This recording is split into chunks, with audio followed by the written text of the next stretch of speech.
Saudara kuasa hukum 8 terpidana kasus pembunuhan Vina dan Eki yakin kliennya bukanlah pelaku pembunuhan. Demi keadilan bagi terpidana, kuasa hukum sudah pernah melaporkan kejanggalan kasus ini ke Propam Polda Jawa Barat, Komnas HAM, dan Komisi Yudisial, namun tidak membuahkan hasil. Titin Prialianti, kuasa hukum Saka Tatal dan Sudirman, dua terpidana kasus pembunuhan Vina dan Eki, menunjukkan bukti dan fakta yang disimpan rapi sejak tahun 2016. Ia menyebut kejanggalan dalam kasus ini sudah terjadi sejak awal penanganan, penetapan tersangka, persidangan, hingga diambil alih oleh Polda Jawa Barat. Salah satu kejanggalan yang mencolok terjadi pada fakta hasil visum di Rumah Sakit Gunung Jati dan hasil otopsi di Rumah Sakit Losarang Bayangkara Indramayu yang berbeda dengan bunyi tuntutan jaksa dalam persidangan. Atas dasar itu, Titin pun berjuang mencari keadilan bagi dua kliennya. Ia menegaskan dirinya sudah melaporkan kasus ini ke Propam Polda Jawa Barat, Komnas HAM, dan juga Komisi Yudisial. Namun tidak berbuah hasil.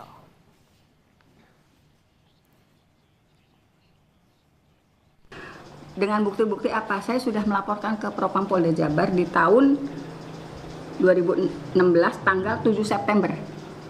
Ini sudah kita laporkan. Kemudian juga pada saat perjalanannya kita sudah melaporkan ke Komnas HAM. Ini tanda terima dari Komnas HAM RI pada tanggal 13 September 2016. Juga kita sudah meminta ke Komisi Yudisial untuk melihat hasil persidangan itu seperti apa. Ini kita 23 November 2016. Sebenarnya kita sudah melakukan upaya sejak awal, bahkan jauh sebelum putusan turun. Tetapi sama sekali tidak ada hasil. Dan saudara, informasi terkini kita tanyakan langsung ke jurnalis Kompas TV Muhammad Syahri Romdon di Cirebon, Jawa Barat. Selamat siang Arai. Arai, tim kuasa hukum terpidana kasus pembunuhan Vina dan Eki ini mengungkap sederet kejanggalan dalam kasus ini. Lalu apa langkah yang akan ditempuh kuasa hukum terpidana demi keadilan para kliennya? Ya, baik Jihan di studio dan juga saudara, sebelum saya menyampaikan hasil wawancara kami dengan pihak kuasa hukum, sebelumnya kami sudah berupaya untuk mengkonfirmasi terkait adanya kemunculan fakta baru kepada pihak kepolisian. Kami sudah menghubungi Kombes Surawan untuk meminta penjelasan terkait penanganan yang paling terbarukan pada sejak malam tadi sampai hari ini, tapi kami masih belum mendapatkan balasan dari chat kami kepada Kombes Surawan, dan tentunya kami masih menunggu bagaimana proses penanganan seterusnya dan juga pengejaran terhadap 3 buron tersebut, dan kami terus masih menanti. Dan seperti yang Anda tanyakan Jihan, bahwa sampai saat ini para kuasa hukum terpidana lengkapnya ada 8 orang, 7 orang masih menjalani masa hukuman, 1 sudah dinyatakan bebas yang masih di bawah umur. Kami mendapatkan fakta dan penjelasan dari Ibu Titin yang menyampaikan selaku kuasa hukum dari Saka Tatal dan juga Sudirman. Dia membuka dan menunjukkan kepada kami berkas yang cukup lengkap dan juga sangat banyak, yang berisi beberapa fakta-fakta yang sangat berbeda sekali dan kontradiktif dengan apa yang disampaikan pada saat sidang tuntutan, dan termasuk bagaimana kuasa hukum tersebut menceritakan proses jalannya persidangan yang menurut mereka itu sangat tertutup dan penuh intimidasi dari pihak-pihak tertentu. Dan kemudian Titin, kuasa hukum dari Saka Tatal dan juga Sudirman, menyampaikan secara gamblang bagaimana perbedaan bunyi hasil otopsi dari Rumah Sakit Bayangkara pada saat itu, bahkan sebelumnya juga dicocokkan dengan hasil visum et repertum dari Rumah Sakit Gunung Jati yang dilakukan sesaat setelah korban atau pasien itu ditemukan tergeletak di Jalan Raya Talun, kemudian dibawa ke Rumah Sakit Gunung Jati dan langsung dilakukan otopsi dan juga dilakukan visum.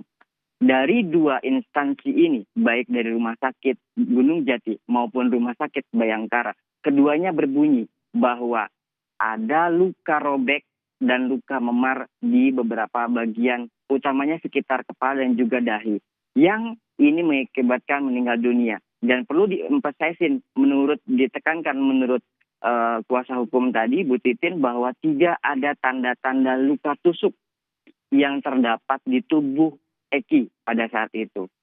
Nah, ini sangat berbeda sekali, Jihan, dengan pada saat proses mereka menjalani proses persidangan yang digelar di pengadilan kota Cirebon, yang pada saat itu jaksa penuntut membunyikan kalimat bahwa Eki mengalami luka di beberapa bagian tubuh dan juga terdapat luka tusuk di bagian dada bagian depan dan juga luka perut.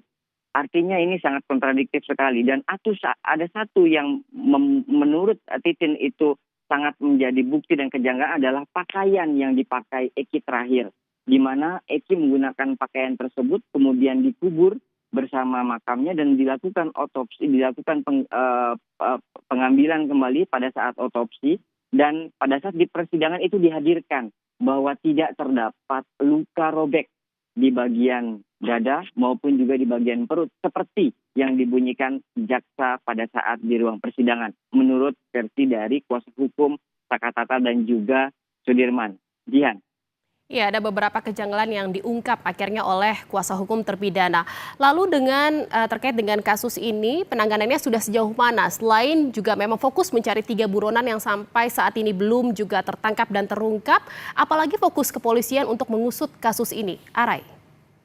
Kami masih belum mendapatkan keterangan resmi dari pihak kepolisian, baik dari Polres Cirebon Kota maupun dari Polda Jawa Barat, yang informasinya kami dapati sudah melakukan penelusuran di wilayah Polres Cirebon Kota, yang juga informasinya juga dibantu oleh Mabes Polri yang sudah menerjunkan juklak atau mengeluarkan juklak untuk melakukan penyelidikan terhadap kasus ini. Sampai saat ini seperti yang tadi saya sampaikan kepada Jihan di awal saya melaporkan kepada Anda perkembangan terbaru, kami sudah berupaya, Kompas TV sudah berupaya untuk menghubungi Kombes Surawan melalui nomor HP-nya, dan kami masih terus menunggu jam berapa dan kapan pihak kepolisian mau dan mampu memberikan keterangan terbarukan atas penanganan 3 buron tersebut. Dan tentunya juga kami perlu mendengarkan bagaimana tanggapan atas beberapa fakta-fakta baru yang dikeluarkan oleh para kuasa hukum yang dulu pernah mereka perjuangkan.